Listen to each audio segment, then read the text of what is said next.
Cambridge IELTS 9 by University of Cambridge ESOL Examinations, published by Cambridge University Press. This recording is copyright. CD 1. Test 1. You will hear a number of different recordings, and you will have to answer questions on what you hear. There will be time for you to read the instructions and questions, and you will have a chance to check your work. All the recordings will be played once only. The test is in 4 sections. At the end of the test, you will be given 10 minutes to transfer your answers to an answer sheet. Now turn to Section 1. Section 1. You will hear a man phoning to inquire about a job vacancy. First, you have some time to look at questions 1 to 4.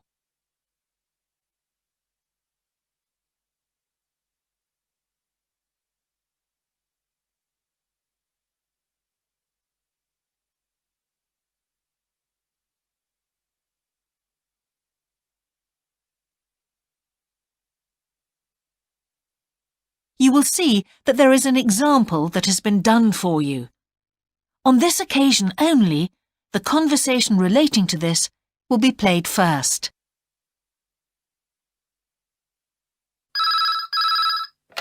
Good evening, King's Restaurant.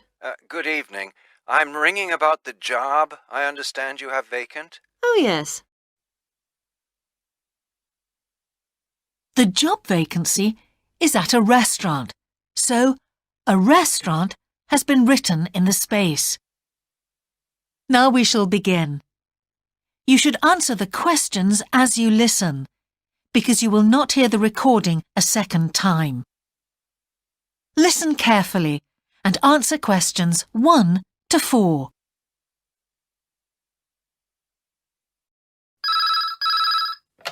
Good evening, King's Restaurant. Good evening.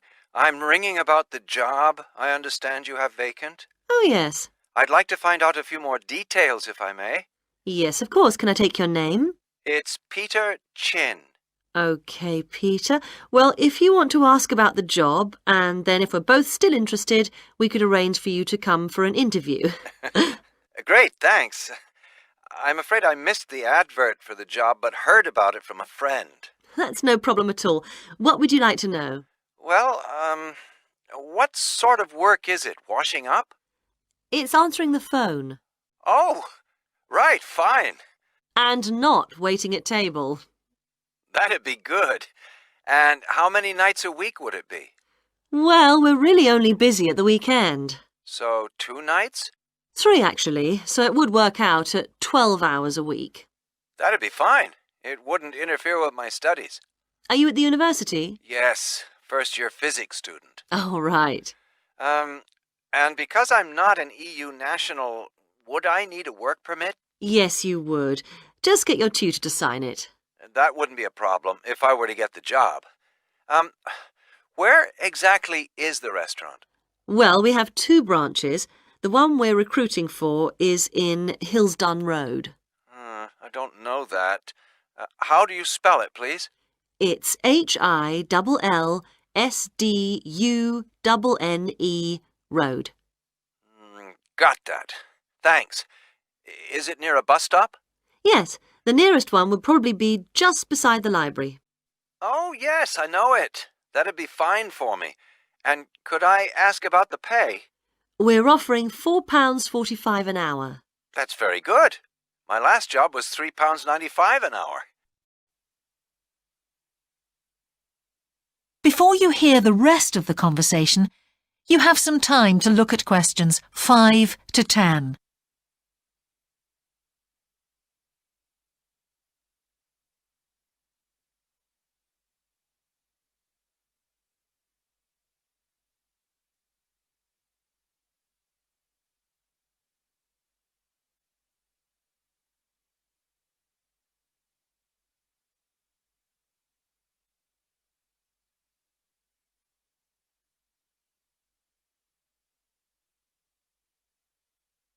Now listen and answer questions 5 to 10. We feel it's pretty good, and we also offer some good fringe benefits. Really? Well, we give you a free dinner, so you eat well. Right. Better than hostel food. We certainly hope so. And we also offer extra pay for working on national holidays. Oh, that's a really good perk, isn't it? Yes, we think so. And then because of the difficulties of getting public transport, if you're working after 11 o'clock, we drive you home. Oh, that's good to know. Well, we'd certainly be interested in inviting you for an interview, if you're still interested. Oh, yes, certainly.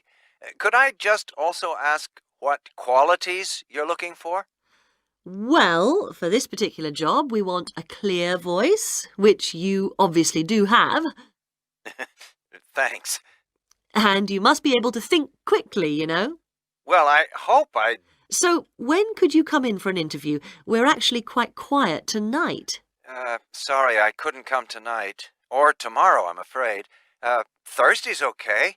That'd be 22nd of October? Fine. After 5 p.m.? Yes, fine. Would 6 o'clock be okay? Perfect. And could you bring along the names of 2 referees? Yes, that's fine. No problem. Good. I look forward to seeing you. Oh, by the way, who should I ask for? Oh, yes, of course. Sorry. My name is Samira Manuja. Can you spell that, please? Manuja. Okay. I've got that. Thanks very much. Look forward to seeing you later on then. That is the end of section 1. You now have half a minute to check your answers.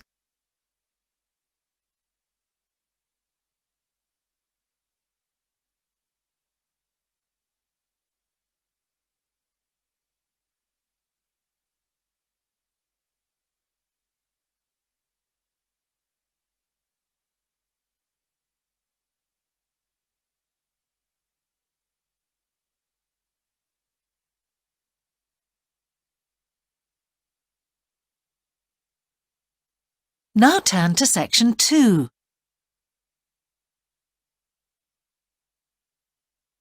Section 2. You will hear part of a radio programme about the opening of a new local sports shop. First, you have some time to look at questions 11 to 16.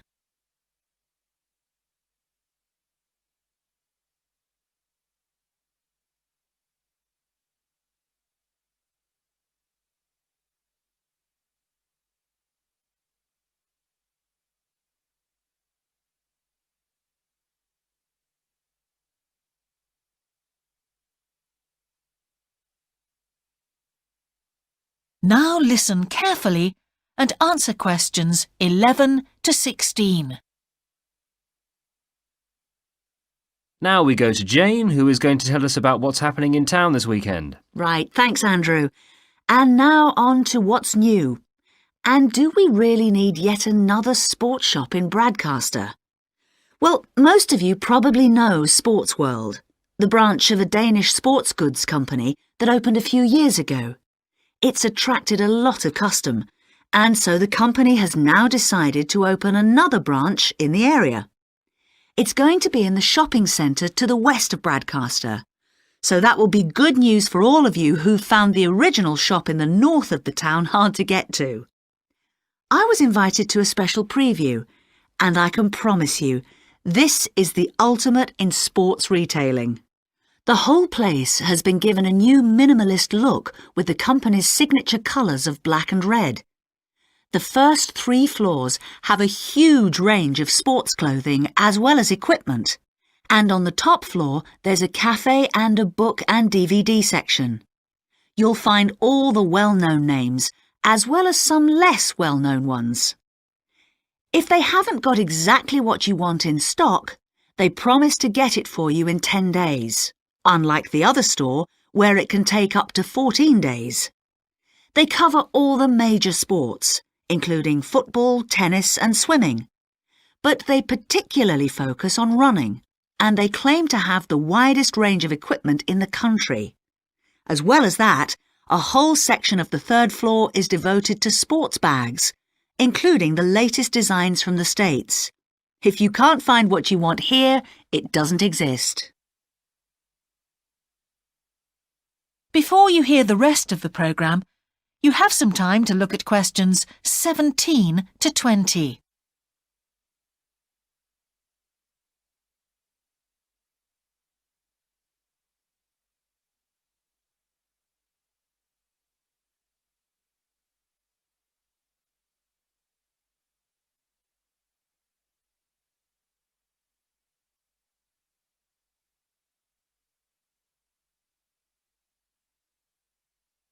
Now listen and answer questions 17 to 20. The shop will be open from 9 a.m. this Saturday, and if you go along to the opening, then you'll have the chance to meet the national 400 metres running champion, Paul King, who's coming along to open the shop. And he will be staying around until about midday to chat to any fans who want to meet him and sign autographs. Then there will be a whole range of special attractions all weekend. There will be free tickets for local sporting events for the first 50 customers, and also a special competition open to all.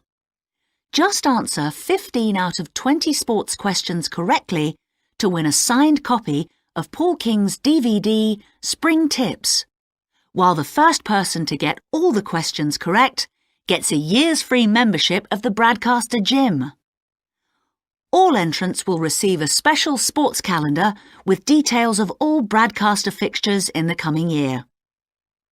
One of the special opening offers is a fitness test, a complete review of your cardiac fitness and muscle tone, actually done in the shop by qualified staff.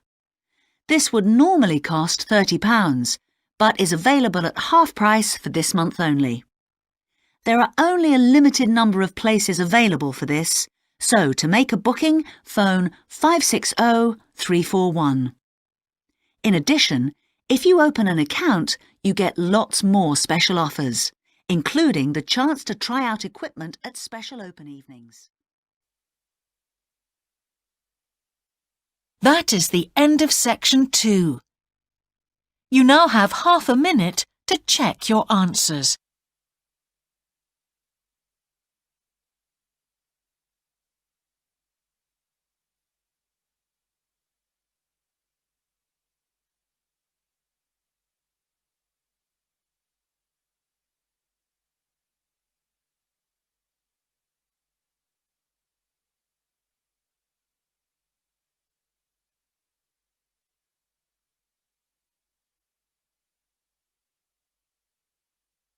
Now turn to section 3.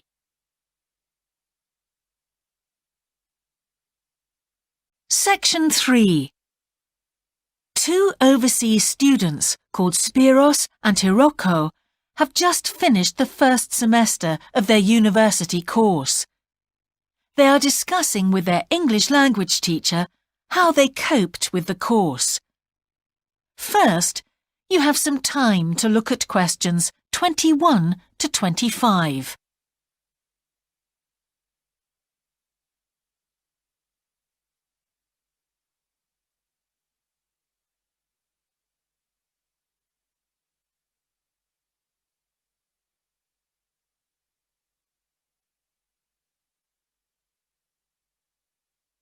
Now listen carefully and answer questions 21 to 25.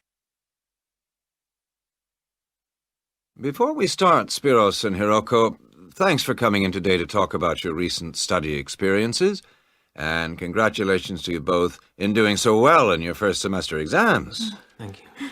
I'd like to discuss with you the value of the English for Academic Purposes course you did here last year before starting your university course. Spiros, if I could start with you, what parts of the program have now proved to be particularly valuable to you? I think that having to do a seminar presentation really helped me. For example, a couple of weeks ago in our marketing subject, when it was my turn to give a presentation, I felt quite confident. Of course, I was still nervous, but because I had done one before, I knew what to expect. Also, I know I was well prepared, and I had practiced my timing. In fact, I think that in relation to some of the other people in my group, I did quite a good job, because my overall style was quite professional. What about you, Hiroko? That's interesting. In my group, I was really surprised by the way the students did their presentations. They just read their notes aloud. Can you believe that? They didn't worry about their presentation style or keeping eye contact with their audience. And I remembered that these things were really stressed to us in the course here. So, how did you approach your presentation, Hiroko? Well, to speak frankly, I read my notes too. At the time, it was a relief to do it this way, but actually when I had finished, I didn't feel any real sense of satisfaction. I didn't feel positive about the experience at all. That's a pity. You know, although I was pleased with my presentation, I am not so pleased with my actual performance right now in the tutorials. During the whole semester, I've not said anything in our tutorial discussions. Not a word. Really, Spiros? Why's that? Do the other students talk too much? It's partly that, but it's mostly because I have had no confidence to speak out. Their style of speaking is so different. It's not the style we were used to during the course. They use so many colloquialisms.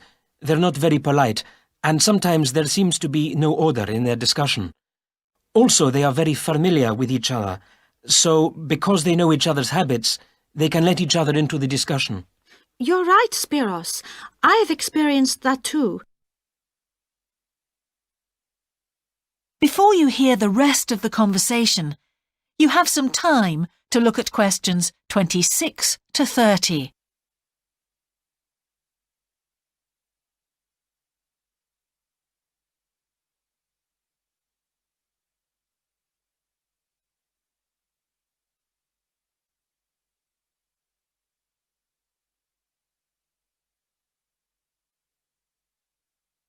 Now listen and answer questions 26 to 30. For most of this semester, I've said absolutely nothing in tutorials. But recently, I've been trying to speak up more, and I just jump in, and I've noticed an interesting thing. I've noticed that if they thought my point was interesting or new, then the next time they actually asked for my opinion. And then it was much easier for me to be part of the discussion. Oh, that's great, Hiroko. I hope that happens for me next semester. I'll have to work hard to find some interesting points. What helped you to find these ideas? I think that one thing that helped me with this was the reading. I've had to do so much reading this semester just to help me make sense of the lectures. At first, I couldn't understand what the lectures were talking about, so I had to turn to the books and journals. Every night I read for hours, using the lists of references that were given, and I made pages of notes. At breakfast, I read and read my notes again. This habit has helped me to follow the ideas in the lectures, and it's also given me some ideas to use in the tutorials. But I did so much reading anyway. I don't think there's any time left over for anything extra. My reading speed is still quite slow, though I'm much better at dealing with vocabulary than I used to be. What else do you think we could add to the course program to help with this reading problem? There's not really anything because it's my problem. I remember we were given long articles to read. We didn't like that, but now I realize that reading those long articles was good preparation for the things I need to read now. Also, in class, we regularly had speed reading tasks to do, and we kept a record of our reading speed, so the teachers were encouraging us to work on that. That's true, Spiros, but what we read could have been different. Sometimes in the English class, I felt frustrated when I had to read articles about the environment or health or education, because I wanted to concentrate on my own field, but we didn't read anything about engineering. So I think I wasted some time learning vocabulary I didn't need. But surely the strategies you were taught for dealing with that vocabulary were helpful? Yes, but psychologically speaking, I would have felt much better working on reading from my own field. What do you think, Spiros? Oh, I agree. That would have helped my confidence too, and I would have been more motivated. It was good, though, that we could work on our own topics when we wrote the research assignments. Okay, let's move on to writing now. That is the end of section 3. You now have half a minute to check your answers.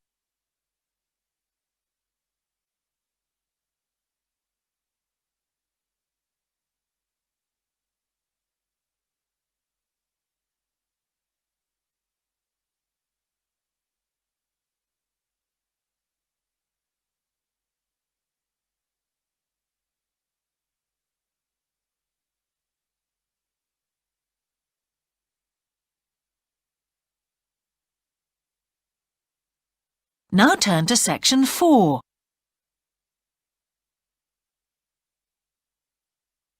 Section 4.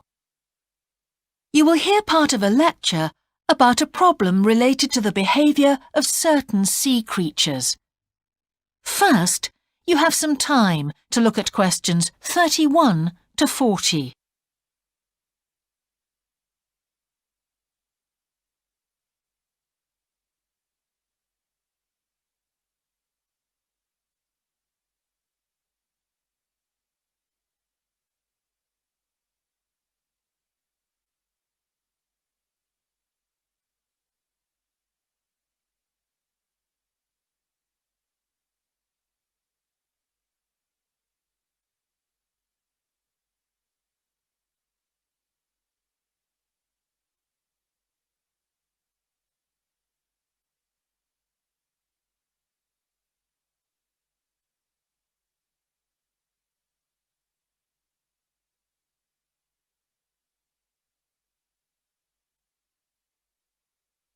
Now listen carefully and answer questions 31 to 40.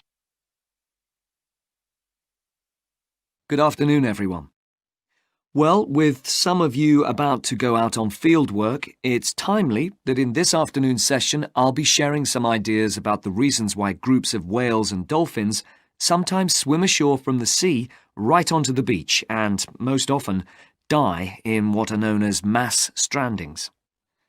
Unfortunately, this type of event is a frequent occurrence in some of the locations that you'll be travelling to, where sometimes the tide goes out suddenly, confusing the animals.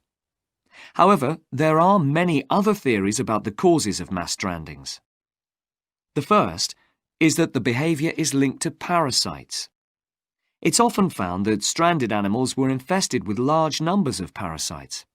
For instance, a type of worm is commonly found in the ears of dead whales. Since marine animals rely heavily on their hearing to navigate, this type of infestation has the potential to be very harmful. Another theory is related to toxins or poisons. These have also been found to contribute to the death of many marine animals. Many toxins, as I'm sure you're aware, originate from plants or animals. The whale ingests these toxins in its normal feeding behaviour, but whether these poisons directly or indirectly lead to stranding and death seems to depend upon the toxin involved. In 1988, for example, 14 humpback whales examined after stranding along the beaches of Cape Cod were found to have been poisoned after eating tuna that contained saxitoxin, the same toxin that can be fatal in humans.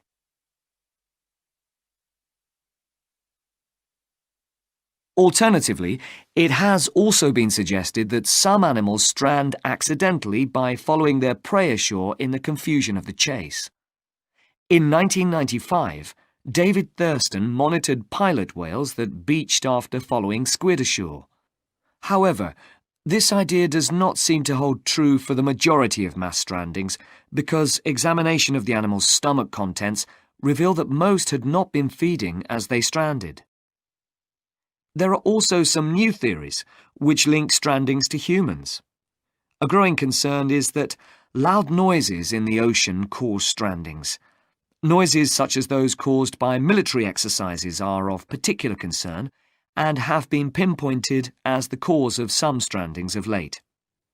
One of these, a mass stranding of whales in 2000 in the Bahamas, coincided closely with experiments using a new submarine detection system. There were several factors that made this stranding stand out as different from previous strandings. This led researchers to look for a new cause. For one, all the stranded animals were healthy. In addition, the animals were spread out along 38 kilometres of coast, whereas it's more common for the animals to be found in a group when mass strandings occur. A final theory is related to group behaviour and suggests that sea mammals cannot distinguish between sick and healthy leaders and will follow sick leaders, even to an inevitable death. This is a particularly interesting theory, since the whales that are thought to be most social, the toothed whales, are the group that strand the most frequently. The theory is also supported by evidence from a dolphin stranding in 1994. Examination of the dead animals revealed that, apart from the leader, all the others had been healthy at the time of their death. Without one consistent theory, however, it is very hard for us to do anything about this phenomenon except to assist animals where and when we can. Stranding networks have been established around the world to aid in rescuing animals and collecting samples from those that could not be helped. I recommend John Connor's Marine Mammals Ashore as an excellent starting point if you're interested in finding out more about these networks or establishing one yourself. That is the end of section 4. You now have half a minute to check your answers.